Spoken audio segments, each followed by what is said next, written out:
네, 여러분 만나 뵙게 돼서 반갑습니다. 제가 융합도서관에 작년에 이제 세 차례 정도 썼습니다만은 그때도 이제 코로나 상황이 개선되지 않아서 비대면으로 이제 강연을 했었고요. 그래서 모처럼 저도 이제 직접 이제 얼굴을 보면서 강의를 하는 것은 정말 오랜만입니다. 대학교도 아시다시피 지금 대부분 강의들이 다 비대면으로 진행되고 있고, 그래서 학생들을 직접 만날 기회가 없습니다. 그러다 보니 지금 이와 같은 코로나 상황 자체가 어찌 보면은 우리에게 기존에 했던 삶의 방식에 대한 대전환이 필요하다. 그것이 무엇일까? 그래서 저는 이제 평소 생각하고 있는 것이 결국은 우리가 도시에서 했던 삶을 떠날 수 없다 할지라도 도시와 농촌의 어떤 연계가 필요하다. 그것은 시공간적인 연계도 필요하고 삶의 가치의 연계도 필요하다. 그것이 무엇인가?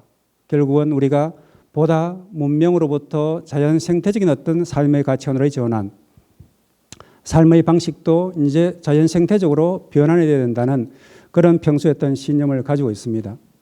그래서 오늘 뭐 1시간 정도의 어떤 강연이고 그 한 30분 정도 이제 좀 질의응답을 통해서 서로 좀 생각들을 좀 나눠보는 기회를 갖도록 하겠습니다만은, 짧은 시간 동안이나마 제가 왜 팔공산으로 들어가게 되었는지, 그리고 왜 제가 텃밭을 가꾸면서 생활을 하고 있는지, 그를 통해서 과연 제가 느낀 것은 무엇이고 제 느낌을 같이 공유하면서 앞으로 우리의 어떤 삶을 어떻게 가져가야 될 것인가에 대해서 같이 한번 고민하는 그런 시간을 가져보도록 하겠습니다.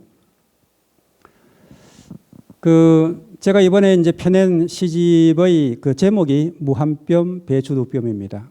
그런데 밑에 이제 부제는 우리 융합도서관에 좀 전에 저를 소개해 준 이수영님께서 이제 제안해 주셨어요. 그래서 법학자 농사꾼 다 되었다. 사실 부끄러운 일이죠. 텃밭 농사를 지으면서 농사꾼이라고는 부를 수가 없습니다. 하지만은 가만히 생각해 보면은 우리 모두는 사실은 땅의 자식이지 않습니까? 제 아버지 어머니께서도 평생 농사를 지으셨고요. 저도 농사꾼의 자식으로 태어났고 성장을 했습니다. 그런데 이제 우리를 키우신 부모님들의 대부분 그러셨죠. 너는 농사를 짓지 말아라. 땅에서 태어나서 평생 땅을 일구고 그 땅을 일군 결실로서 자식을 키우면서도 우리 부모님들께서는 그 삶이 너무나 고됐기 때문에 우리 자식들에게 농사를 짓지 않으려면 어떻게 되는가? 공부를 하라고 했어요. 그래서 저는 시골 농촌에서 태어났음에 불구하고 사실 힘들게 그렇게 일해본 경험이 거의 없습니다. 왜? 농사일을 도우려면은 너는 이만 학생이 공부를 해야 되지 집에 들어가라 그랬었어요. 그러다 이제 어릴 때부터 시골에서 생활을 하면서 저를 정신적으로 이렇게 성장을 시킨 그 자양분이 무엇인가? 그것은 결국은 시골 농촌으로 대변되는 그 땅이었어요. 그래서 아침에 일어나서 저희 집이 이제 동양이었거든요. 지금 성소공단 내에 이제 고향 마을이 있었습니다만은 그 마을을 이제 등지고 산을 등지고 이제 집이 있었는데 아침에 일어나면은 이제 해가 벌겋게 떠올라요. 해가 떠오르는 그 동산이 다름 아닌 공동묘지였습니다. 그러니 아침에 떠오르는 해를 보면서 어린 나이에 절로 삶과 죽음에 대해서 성찰하는 겁니다. 공동묘지에 가면은 그 돌보지 않는 무덤에서는 지금은 상상도 못할 일입니다만은 이 유골들이 삐죽삐죽 삐져나와 있어요. 그래서 우리는 그 해골 바가지를 가지고 장난감처럼 놀기도 하고요. 축구공 놀이도 하고. 그러면서 이제 자연스럽게 삶과 죽음의 어떤 경계에 대해서 처음에는 놀이 내지 유의로 받아들이다가 점차 이제 사춘기를 겪고 성년이 되면서 그와 같은 어린 시절의 경험을 통해서 다시 한번 제 자신을 되돌아보는 그런 시간을 가졌던 것 같습니다. 얼마 전 LH공사 직원들의 어떤 부동산 불법 투기가 일어났지 않습니까? 지금 대구도 마찬가지지 않습니까? 부동산 가격이 천정부지로 뛰고 있는 겁니다. 땅이 우리에게 주는 그런 성찰과 위안과 위로와 평안과 행복을 주는 공간이 아니라 이것이 인간의 어떤 물질적 욕망이 극대화되는 그런 공간으로 변질이 되어 버렸다는 겁니다. 물론 저도 세속적인 인간인 이상 그와 같은 물질적 욕망을 도외시하는 건 아닙니다. 우리가 개인의 능력에 따라서 그와 같은 욕망을 추구하는 것 자체를 비난할 수는 없습니다. 하지만 반대로 생각하면 왜 우리가 오로지 땅이라 생각하면 이것이 물질적인 가치와 그대로 연계가 되어야 될까라는 거죠. 물질적인 가치로 따진다면 제가 짓는 텃밭 농사는 경제적 효용성이 제로입니다. 아니면 마이너스입니다. 아시지 않습니까? 얼마나 땅값이 비싼지. 제가 갖고 있는 텃밭이 집을 지을 수 있는 대지입니다. 그런데 그 대지 외에 생각해 보십시오. 채소 가꾸고 하는 게 경제적으로 수지타산이 맞겠습니까? 하지만은 굳이 집을 짓지 않고 제가 텃밭을 고집하는 이유는 뭔가 하면은 이 텃밭이 주는 제게 주는 어떤 위로와 위안, 그리고 그 땅이 주는 그 선물로서 채소들을 가꾸어 먹으면서 매 끼 식사를 하면서 기쁜 거예요. 제가 보통 이제 논문을 쓰다가 밀짚 모자를 쓰고 바구니를 하나 들고 텃밭으로 나가는 시간이 되면은 이웃 이제 있는 할머니들 그러시는 거예요. 최 선생이 저렇게 나오면 이제 전심때가 다 돼가는 모양이다. 그럼 이제 바구니 들고 가가지고는 상추도 따고 쑥갓도 좀 꺾고 뭐 비트에다가 종류 많습니다. 청경채에다가 제가 심어놓은 것들이 많아요. 지금은 주로 그런 것들을 이제 잎을 거두면은 파도 이제 굳이 뭐 사서 쟁여둘 필요가 없지 않습니까?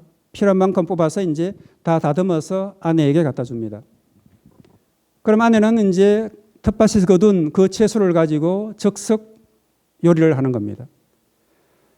그래서 저는 젊을 때부터 냉장고에 음식을 차곡차곡 너무 쟁여두는 것을 좋아하지 않습니다.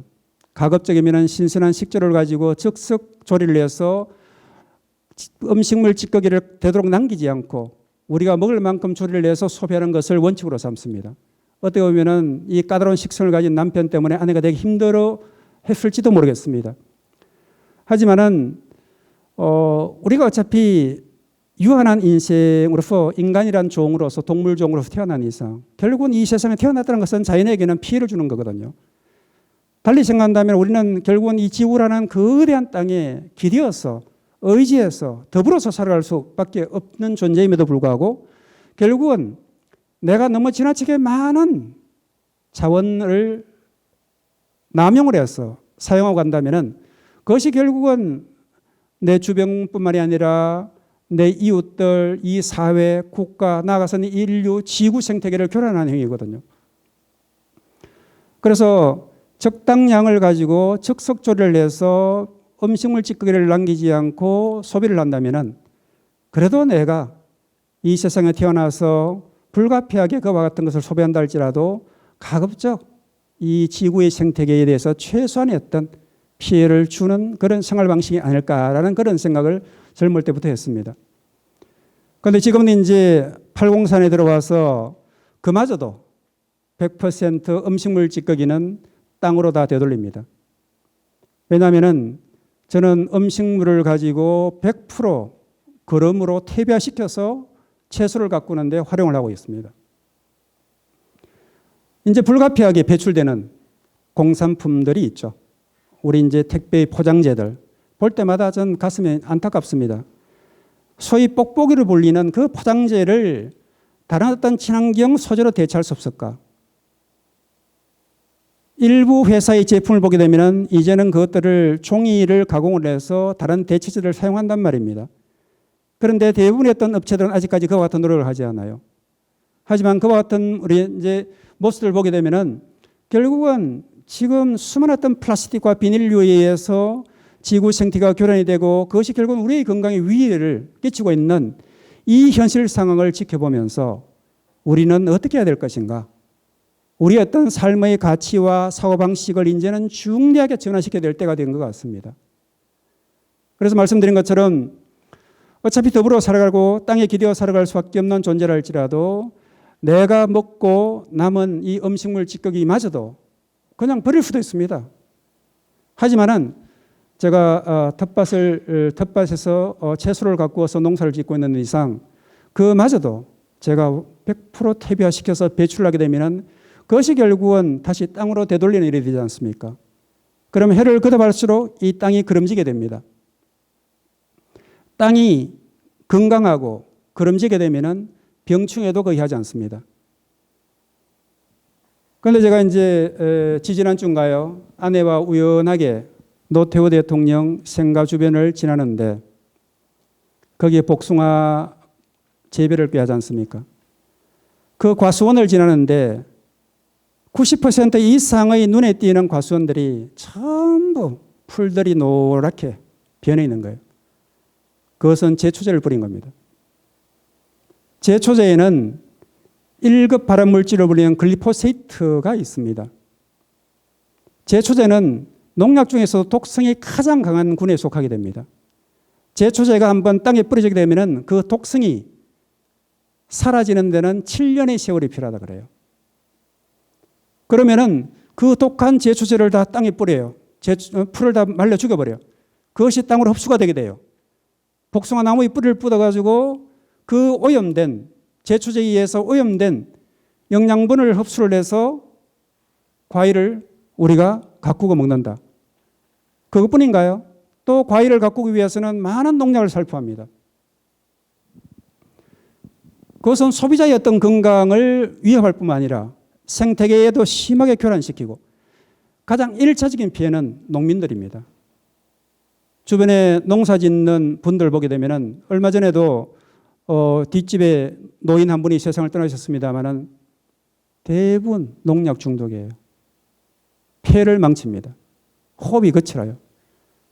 할머니도 지금 심장이 좋지 않습니다. 왜? 평생 농약을 쳤거든요. 제가 그 분들한테 틈나는 대로 할머니들 제발 농약 좀 치지 마시니까 안 되는 겁니다. 텃밭 밴드에 제가 한 군데 가입하고 있는데 거기에서 소위 말하는 농사의 고수들이 초보들에게 농사 짓는 그 방법을 가르치는 데 있어서 1차적인 게 뭔지 아세요? 토양살충제를 뿌리라는 겁니다. 토양살충제 뭔지 잘 모르시죠? 봄에 우리가 씨앗을 뿌리고 모종을 심기 전에 밭을 갈지 않습니까?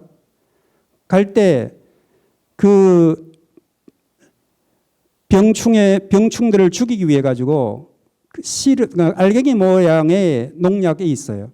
그것을 그냥 땅 속에다 투여를 해버립니다. 그러면은 유해균과 유익균을 사거리 멸살시켜 버려요. 그러면은 그것을 지나치게 뿌리게 되면은 냄새가 정말 독합니다. 그건 알갱이 모양의 농약이기 때문에 잘 녹지도 않아요. 서서히 녹습니다.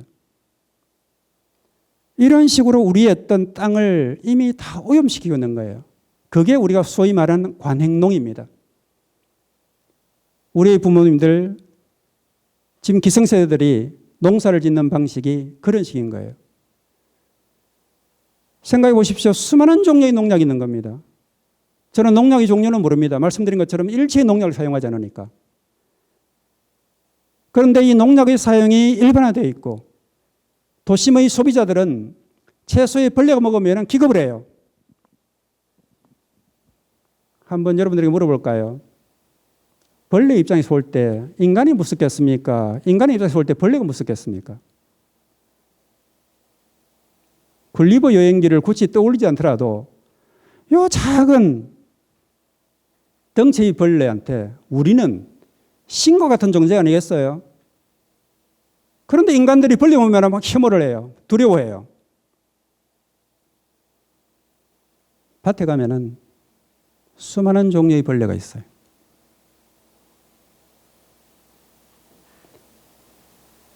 벌레를 필요한 경우에는 우리가 방제도 해야 되겠죠. 왜? 벌레가 적어도 우리의 어떤 생활이나 건강에 많은 위해를 끼칠 수 있으니까. 하지만은 처음부터 아예 농사를 짓기 전에 토양살충제로 완전히 모든 병충해를 다 사멸을 시킨다. 하지만 우리 노자가 이런 말씀하셨죠. 천지는 인하지 않다. 천지 불인이라고 그랬죠. 이 천지란 것은 하늘과 땅이라는 것은 결국은 자연이죠. 자연은 인자하지 않습니다. 그것은 달리 말한다면 이 자연이 가진 힘이란 것은 대단하지 않습니까? 인간이 아무리 까불어봤자 우리가 천재지변들을 막아낼 수가 없습니다. 그렇게 하면 어떻게 될 것인가? 적당히 우리가 공존을 하든지 관리를 하든지 아니면 조금 회피를 하든지 등의 방식이 있는데 이 아까 말씀드린 것처럼 지구의 유일무이한 어떤 절대 권력자로서 최고의 포식자로서 인간이 가장 고등동물인 인간이 하는 일이란 것이 1차적으로 전부 다 사멸을 시켜버리는, 죽여버리는 거예요. 그게 살생이 아닙니까? 인간의 어떤 내면에 잠재되어 있는 이와 같은 살생에 대한 유전자, 이것이 점점점 발현되게 되면 어떻게 되나요? 인간에 대한 사륙이죠. 그게 나치 정권 하에서 유대인들로 대변되는 여러 소수 인종들에 대해서 가해진 홀로코스트와 뭐가 다를 바가 있습니까? 예전에 시골에 가면 이제 고양이하고 지위 관계 잘 아시죠? 뭐 저희들 어릴 때는 마당에서 수시로 고양이가 쥐를 가지고 놀다가 쥐를 잡아먹기도 하는 그런 일이 너무나 당연히 이루어졌던 일이죠. 그래서 이제 제가 쥐구멍이라는 것을 예전에 어릴 때 많이 지켜보고 경험했기 때문에 우리 마을에 이제 길고양이들이 많아요. 우리 집에도 자주 놀러 옵니다. 그래서 이 친구는 이제 길고양이인데 우리 집 이제 앞에 데크에 와서 이렇게 편히 쉬고 가던데 그런데 이 친구들은 벌써 다 사라지고 없어요. 다 죽었을 겁니다. 그래서 이제 그 고양이와 쥐를 대상으로 해서 제가 적어본 시입니다. 그래서 간단히 한번 읽어보도록 하겠습니다. 누구는 숨고 누구는 기다린다. 어둠과 빛을 경계로 세상의 움직임이 멈춘 쥐구멍에는 신의 연총 가득한데 꼼짝 않고 숨죽이며 밖으로 나오기를 기다리는 고양이나 불안한 눈망을 굴리며 바깥의 기척을 살피는 생쥐나 모두 자신의 생존을 위해 간절하게 기도한다. 한쪽은 목숨을 한쪽은 배고픔을 걸어야 하는 싸움. 성패는 긴장을 버티는 힘에서 갈린다. 나는 누구 편도 아니지만 몸통을 잃고 마당 한 구석에 나뒹구는 토막난 쥐의 꼬리를 보며 존재의 초라한 죽음에 가슴 아파한 적 있다. 누구를 우리가 동정을 하고 누구 편에 써야 되겠습니까? 여러분들은 고양이 편인가요? 쥐의 편인가요?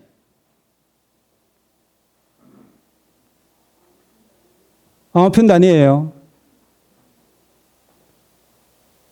아무 편에 서지 않을 수 있다면 참 좋죠. 하지만은 우리가 생존의 위기, 극한적인 위기에 놓이게 되면은 누구나 한 편에 서야 됩니다. 선택을 해야 됩니다. 그런데 이 세상은 상당히 평등을 주창하면서도 불평등하죠. 한강변에서 의대생의 죽음에 대해서는 온갖 언론들이 대서특필합니다. 하지만은 지금도 산업 현장에서 수많은 노동자들이 산재를 당하면서 죽어가고 있죠. 자연사보다도 자살하는 사람 수가 더 많죠. 여러분들이 만일 그와 같은 궁지에 몰렸다면 어떻겠습니까? 여러분들의 남편이, 아내가, 여러분들의 자식이, 친척이, 친구가 그와 같은 궁지에 몰렸다면 어떡할까요? 내가 아무 편에 서지 않을 수 있는 그런 사회라면 정말 이상적인 사회입니다. 내가 고민하지 않아도 되니까요. 어느 누구도 그와 같은 극단의 선택을 하지 않아도 되는 사회. 우리가 꿈꾸는 사회이지 않습니까? 고양이와 진들, 쥐구멍 앞에서 서로의 어떤 기색을 그렇게 탐색할 필요가 있겠습니까? 물론 요즘 집에서 크는 고양이는 배가 부르니까 고양이들이 할지라도 예전처럼 쥐를 잡아먹지 않습니다. 요즘 쥐는 잘 보이지도 않습니다. 왜? 고양이들이 워낙 많아요. 그리고 주거 환경이 우리 어릴 때 크던 그런 주거 환경이 아닙니다. 최첨단의 어떤 소재를 가지고 집을 짓게 되면 예전처럼 쥐도 잘 보이지 않습니다. 하지만은 아직도 여러 곳에서 지와 고양이로 대변되고 있는 그와 같은 생존의 현장에서 바깥의 기색을 탐색하면서 그 자신의 한 번의 선택이 자신의 목숨줄이 왔다 갔다 하는 그런 선택을 하고 있는 수많은 인간과 인간 이외의 존재들이 있다는 겁니다. 그럴 때 여러분들의 선택은 과연 어떨까? 라고 한번 우리가 이 시를 통해서 생각해 볼 수 있다는 거죠. 진해, 좀 전에 올 때 사인수 선생하고 제주에서 생활하실 때 이 진해의 친구분이 물린 경험을 얘기를 하면서 왔습니다만은 우리가 전원생활을 할 때 참 친숙하기 힘든 벌레 중에 하나가 진해입니다. 볼 때마다 혐오스러워요. 물리면은 또 상당히 또 고통스럽습니다. 이웃도 이제 건장한 그 남성분이신데 물려가지고 병원에 갔다 왔어요. 그럴 정도로 이제 진해하고는 친숙하기 힘듭니다. 그럼에도 불구하고 이 진해가 인간이 있는 곳이면은 사실은 어떻게 보면 진해의 어떤 생태 지역이죠. 그런데 인간이 이제 그 지역에 들어와 살고 있다 보니까 결국은 부딪힐 수밖에 없습니다. 그런데 이 진해라는 시는 제가 안동의 어느 이 고등학교에서 교수를 하고 있는 분에게 이제 전해들은 이제 얘기를 경험을 제가 시로 표현한 겁니다. 그분의 그 여러 가지 이제 뭐 작물을 거둔 것을 이 묶어 가지고 뒤쪽으로 휙 던졌는데 거기에 이제 뾰족뾰족하게 이제 끝이 잘려 있으니까 거기에 진해가 운 나쁘게 탁 찍혀 가지고 진해 한 마리가 이제 막 고통 속에 이제 몸부림치고 있는 거예요.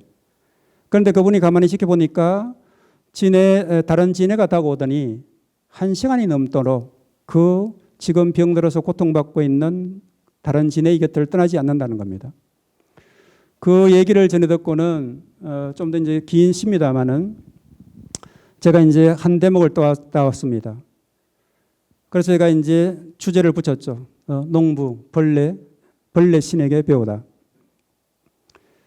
진해는 여러분들이 이제 부부 사랑이 지극하다 그러지 않습니까? 그래서 진해는 부부 사랑이 지극하다지라고 해서 제가 이제 궁금한 게 그런 거예요. 우리 인간의 눈으로 봐서는 누가 어느 진해가 남편이고 어느 진해가 아내인지를 몰라요. 다쳐서 지금 죽기 직전에서 고통받고 있는 그 진해가 남편인지 아내인지 몰라요. 하지만은 인간 부부들도 일방이 아프면은 끝까지 책임지고 간병을 하기보다는 버리고 떠나는 일도 비일비재하죠. 그런데 이제 그 진해를 보면서 그런 거예요. 배우자의 잘린 허리에서 흘러내리는 피를 핥고 힘없이 널브러진 몸을 밀고 당기며 안아 일으키려 가져내려 쓴다. 진해가 우리의 스승입니까? 우리가 우리의 스승입니까? 여러분들 대부분 이제 결혼을 해서 배우자들이 계시지 않습니까? 그래서 우리가 꼭 배우자가 있고를 떠나서 누구나 인간의 어떤 연민과 사랑의 감정을 느끼고 있죠. 그러면 그런 상대방에 대해서 우리는 과연 어떤 태도를 취하고 있는가라는 겁니다. 그래서 우리가 막연히 진해는 부부 검술이 좋은 어떤 그런 벌레라고 인식을 하고 있는데 이 진해를 통해서 우리가 이제 우리의 어떤 부부 관계를 한번 되돌아볼 수 있다는 거죠.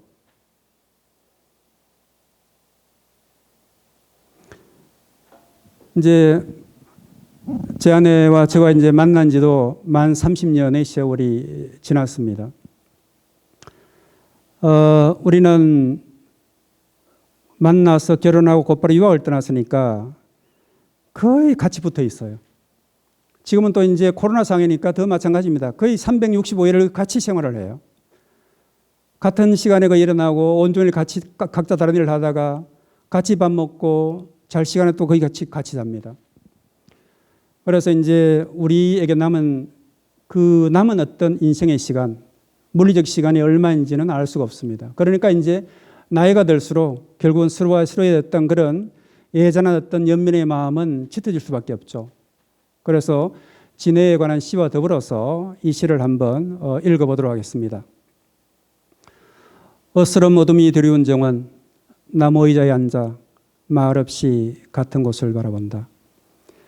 예전부터 보았고 지금도 보고 있지만 내일도 볼 수 있을지 알 수 없는 곳. 산이 있어 바라보고 꽃이 있어 바라본다.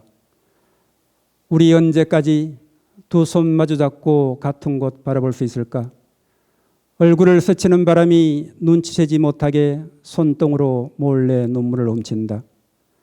슬쩍 고개 들어 바라본 당신의 옆모습이 너무 고와서 서러운 가을 밤하늘. 둘이 이제 산책을 갔다 오거나 저녁을 먹고 나면은 정원에 나가서 이제 그 하얀 페인트 칠을 한 나무 의자가 있어요. 말씀드린 것처럼 이제껏 수십 년 동안 같이 살아왔고 거의 같이 생활하고 이제는 생각도 많이 닮아 있어요. 그래서 일상의 어떤 삶을 같이 하다 보니까 사실 별로 새로운 것이 없어요. 하지만은 서로가 지금은 서로가 떨어져 있다는 것을 생각하지 못하게 됩니다만은 때가 되면은 누구는 이제 앞서고 뒤서거니 헤어질 수밖에 없게 되겠죠.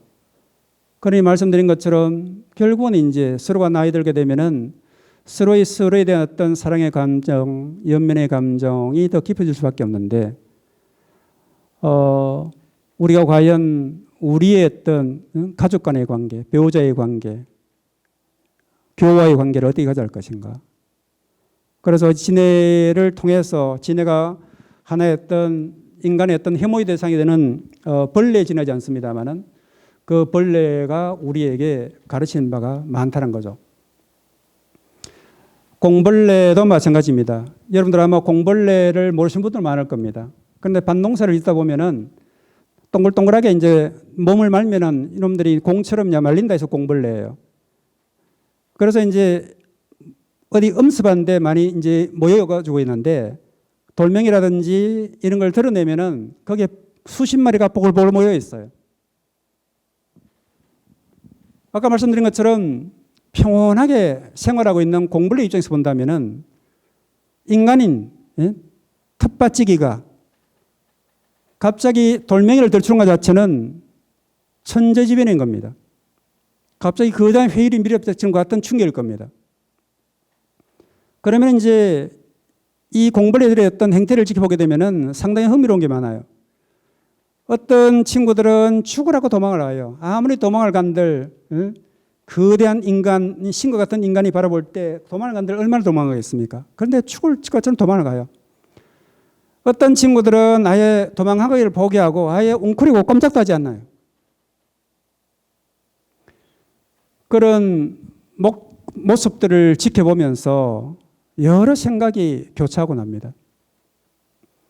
그래서 제가 이제 그 공벌레의 입장에서 바라볼 때 과연 공벌레와 인간의 관계가 어떨 것인가, 공벌레가 느끼는 그런 두려움과 공포는 어떨 것인가를 이제 한번 시로 담아 본 겁니다. 그래서 이제 신과 같은 입장에서 인간인 내가 이제 공벌레에게 외치는 거예요. 너는 이제 선택하라. 지옥이냐 천국이냐. 우리가 인간이 절대자인 신에게 매달리는 그와 심동이 마찬가지겠죠. 종교를 가진 분들, 특정 종교를 가진 분들은 결국은 신 앞에 나중에 선택을 받는 거 아니겠습니까? 그러면 공벌레 입장에서 본다면은 인간에게 노출된 현재의 모습에 있어서 인간이 그와 같은 절대적인 신과 같은 존재일 수밖에 없는 거죠.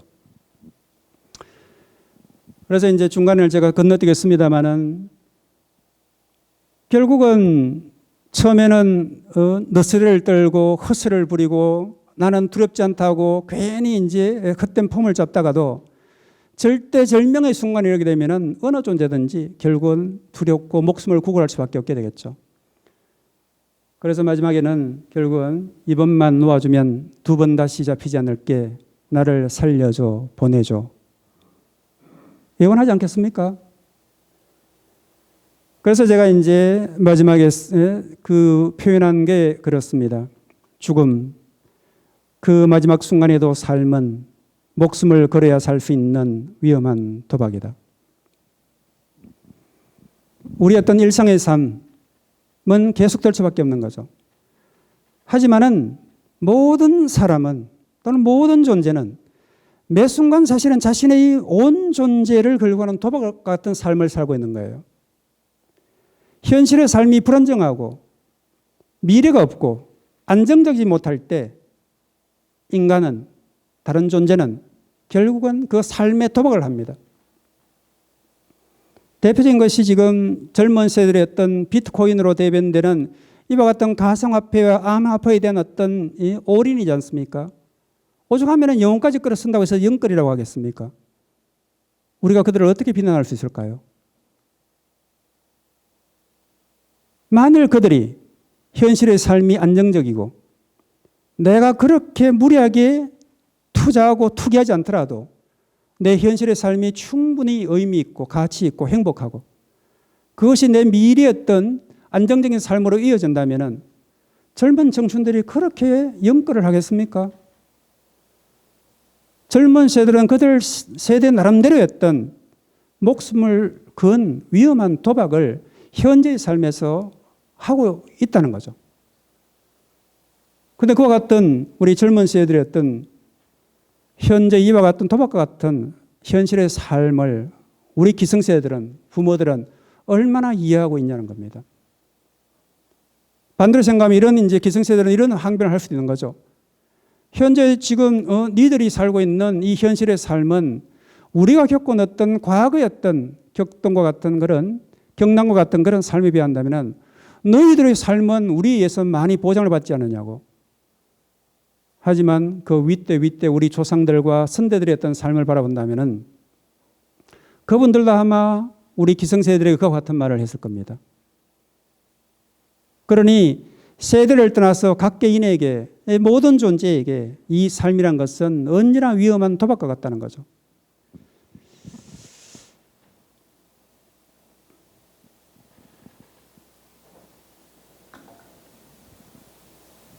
텃밭을 갖고 나오면은 생명을 살리기 위해서 생명을 꺾어야 하는 일이 더 많습니다.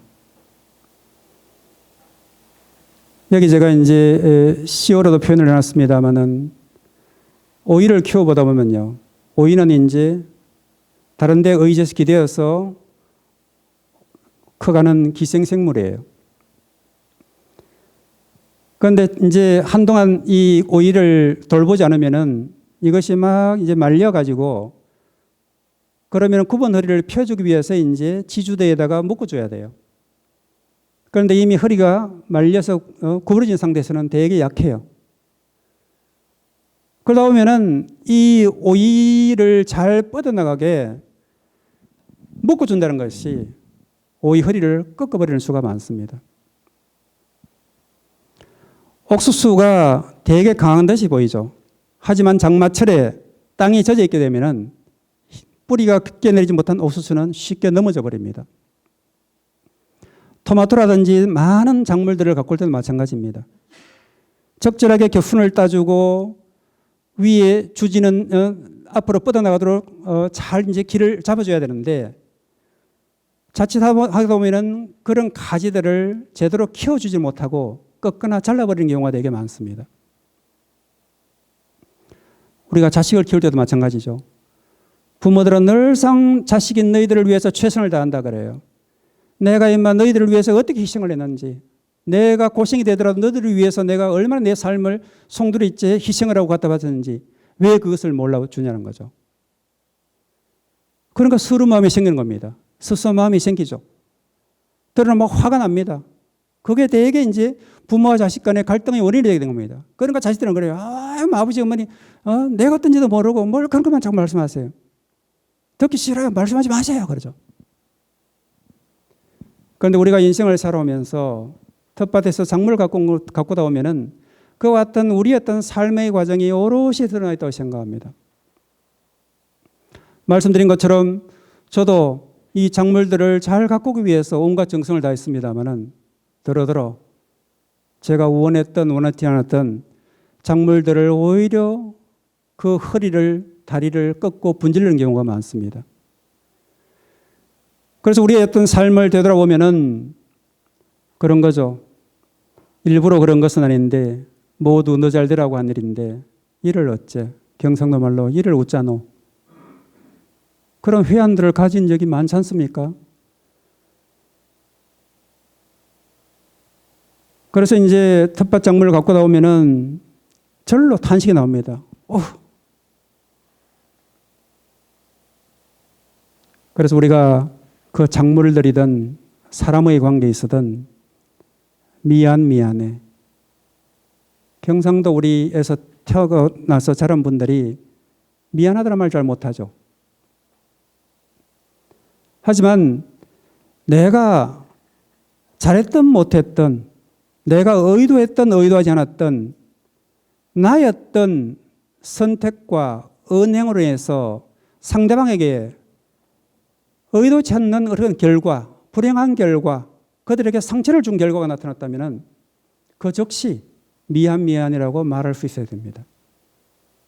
사랑해라는 말도 중요하지만은 일상의 어떤 삶을 살아가면서 인간관계를 맺는 데 있어서 미안해라는 말을 저는 사랑해라는 말보다 더 자연스럽게 많이 할 수 있어야 된다고 생각합니다. 그런데 우린 대부분은 미안해라는 말을 잘하지 않아요. 그것이 마치 경상도 사람의 기질인 것처럼 말하는데 이제 그와 같은 기질은 버려야 된다고 생각합니다. 그래서 오늘부터라도 이 강연 이후에 대구로 돌아가시거든 가족들이든 친구들이든 다른 사람이든 내가 잘못했으면 미안한 거 아니에요. 미안하다고 하면은 일단 먼저 내 마음이 편하고요. 대부분의 어떤 감정은 미안해라는 말 한마디로 대부분 다 엉어리가 풀리게 됩니다. 그런데 이 미안해라는 말을 못하기 때문에 서로가 가슴이 자꾸 이제 뭔가 사이게 가는 거예요. 뭔가 엉어리가 자꾸 이제 사이게 되면 어떻게 되는 겁니까? 그게 폭발하게 되면은 불화관계가 되는 거죠. 부부는 파경을 맞을 가능성이 높아집니다. 그래서 지금부터 제가 이제 작년에 그 인권으로 이제 유학을 읽으면 그 강연을 통해서 강조한 게 몇 가지 있습니다. 그 중에 하나가 우리가 인간관계를 맺고 이 삶을 살아가면서 먼저 고맙잖아요. 우리 부모님이 저를 낳아서 키워주신 것도 고맙고요. 제 아내가 저를 위해서 지금 같이 이렇게 살아가는 것도 고맙고 우리 자식이 태어나가지고 저렇게 성장해 주는 거 고맙잖아요.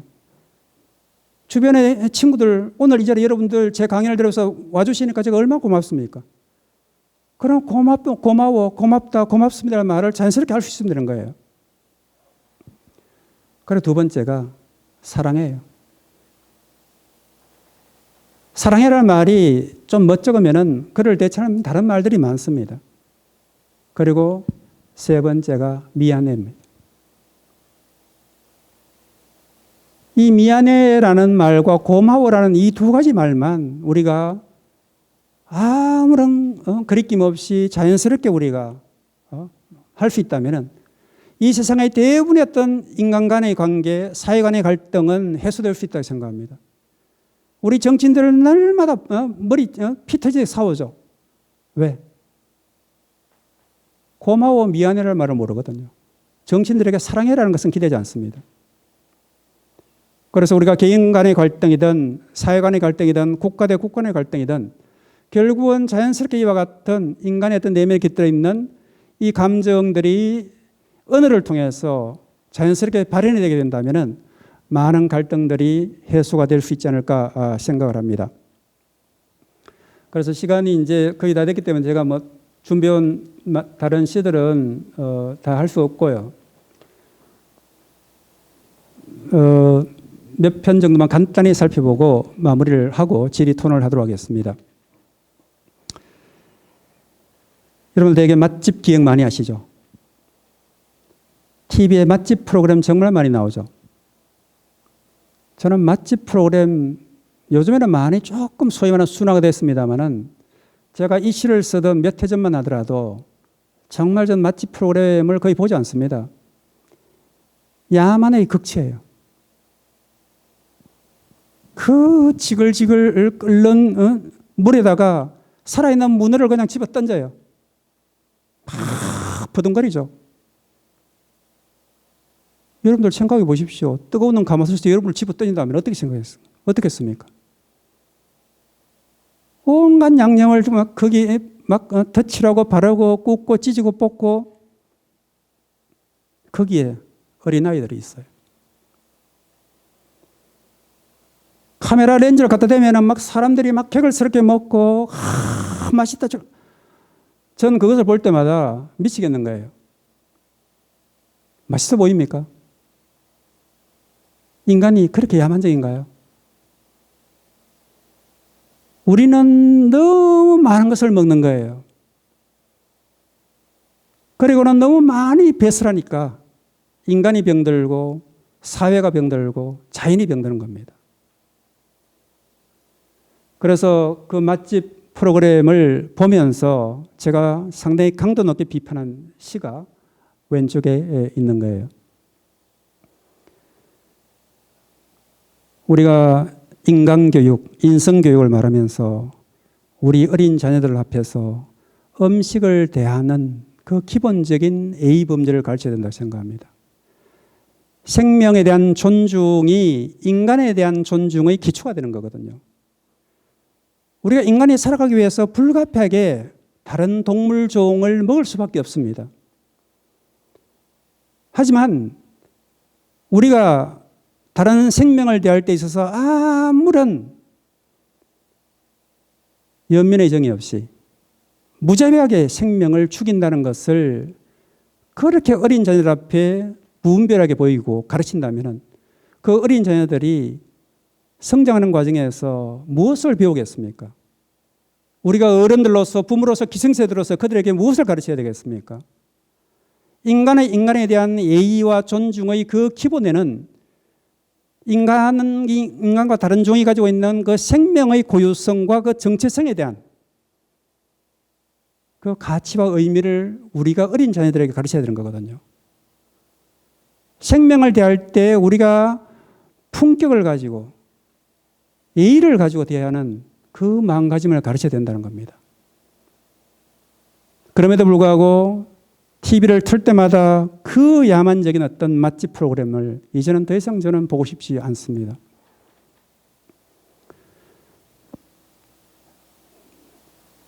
저도 어쩌다 한 번씩 그래서 365일 중에 대부분의 식사는 집에서 말씀드린 것처럼 해결을 해요.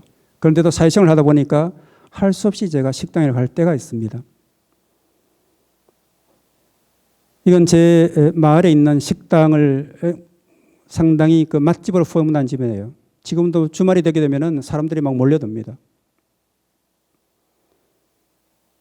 제가 너무 이제 지나치게 조금 표현한 적이 그것도 생각 듭니다만은 닭백숙집, 오리고기집 끊임없이 생명들이 죽고 나가죠. 인간이 살기 위해서는 먹어야 되는 것은 맞습니다. 하지만 말씀드린 것처럼 이제는 우리가 살기 위해서 먹어야 된다는 그 시기는 지났지 않습니까? 그러면 어떻게 될 것인가? 제가 젊을 때부터 가지고 있는 지론 중에 하나는 음식이 문화적으로 수준이 높은 나라가 문화국가라고 생각합니다. 음식은 그저 배고픈 기억에서 살기 위해서 먹는 것이 아니지 않습니까? 그 음식이 만들어지기까지 그 수많은 사람들의 어떤 노고와 땀과 정성이 깃들어져 있습니다. 그리고 그 음식의 대부분은 땅이 주는 겁니다. 자연이 주는 거죠. 그런데 우리는 음식을 대하면은 뒤돌아볼 새도 없이 허겁지겁 먹고는 그냥 치워버립니다. 하지만 이제는 이 음식도 문화로서 대접을 받아야 됩니다. 그 문화란 것은 인간의 어떤 품격, 그 나라의 어떤 품격을 드러내는 하나의 지표지 않습니까? 여러분들이 다른 지방에 여행을 하면서 그 음식을, 그 지방의 풍토 음식을, 향토 음식을 왜 먹고 싶어 합니까?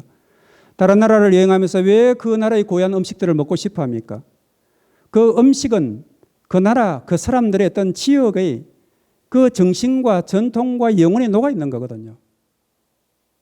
여행을 하면서는 굳이 그와 같은 음식을 찾아서 기억을 하면서 왜 일상의 삼식기 가정에서 먹는 식사에 있어서는 그것을 생각하지 않습니까? 그래서 이제는 음식은 문화다는 이 생각을 조금 강하게 가져주었으면 좋겠습니다.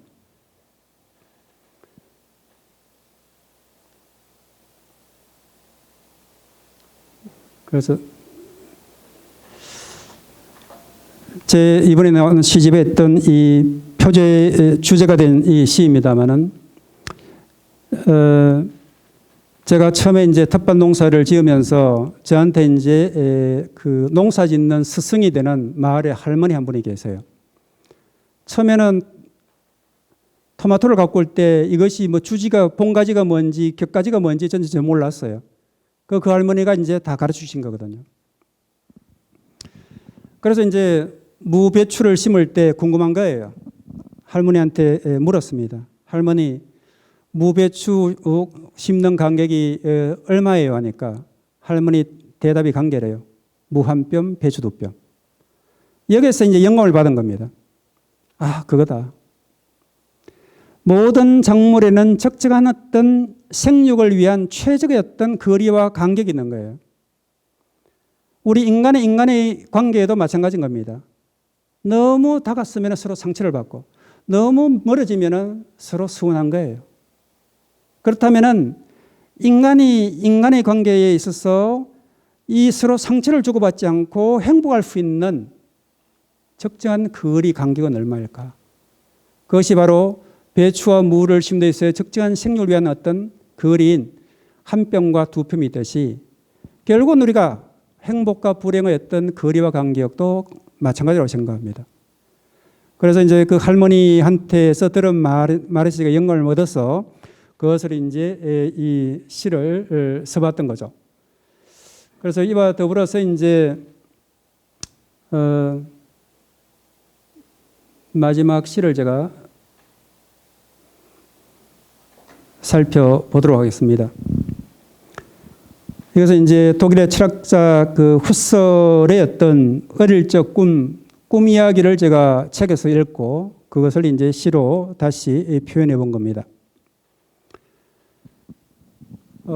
낯설갈달한 이 제목의 시입니다. 같이 한번 읽어보고 제가 간단히 이제 말씀을 드리도록 하겠습니다.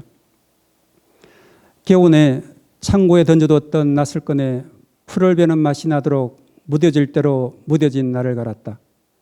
낮밤으로 갈고 꿈속에서도 갈며 숫돌이 다 닳도록 나를 버렸다. 낯선 슬슬 푸른 건광을 뿜어내며 수시로 온몸을 부르러 떨었다. 하루는 살기를 주체하지 못하는 낯을 휘둘러 해와 달을 자르고 꿈속의 꿈을 베었다. 다음 날 아침 일어나 정신 차려보니 난날은 간 곳 없고 머리맡에 덩그러니 나무 손잡이만 남아있다. 밤새 숫돌에 갈고 간 탓일까? 난날이 모두 닳아버렸다. 날이 없는 낯은 이제 아무것도 별 수 없는 몸이 되었다. 상당히 어떤 이 도교적인 어떤 그런 이 분위기를 담아서 시를 구성해 봤습니다만은 한번 생각해 볼 여지가 있는 것 같습니다. 낯이 손잡이만 남아있고 낱날이 없는 낯이 과연 낯일 수 있냐는 거죠. 하지만 우리는 인생을 살아면서 너무나 예리하게 별인 낱날을 휘두르면서 살아오지 않았던가라는 그런 회한과 자책감이 드는 거죠. 내가 아무리 무의자연적인 삶을 추구한다 할지라도 결국은 나도 모르게 사람들과 대립각을 세우고 때로는 갈등하고 다투면서 그들과 적대적인 관계를 맺어오기도 했다는 겁니다. 지금도 끊임없이 그 낱날을 휘두르면서 살고 있는 거죠. 하지만 현실의 삶에서 완전히 그와 같은 무기자연적인 삶을 살 수 없다 할지라도 이제는 내가 비록 낯으로의 어떤 기능을 하지 못한다 할지라도 이제는 내 온몸과 마음속에서 날카롭고 예리한 어떤 낱날은 이제 버려야 되지 않을까.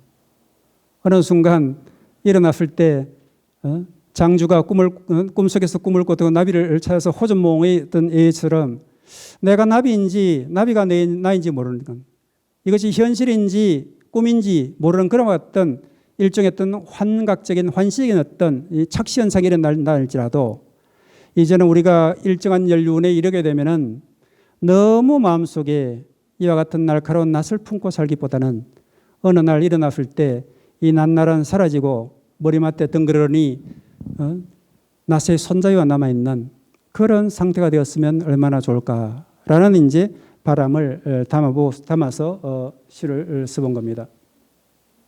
그렇다면 마지막으로 제가 텃밭농부로서 또는 법학자로서 어줍잖게 시도 쓰는 시인으로서 바라는 것은 무엇인가라는 거죠.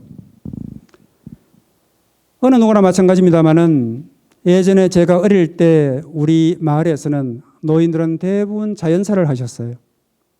그런데 요즘 어디서 죽습니까? 병원에 가서 죽죠.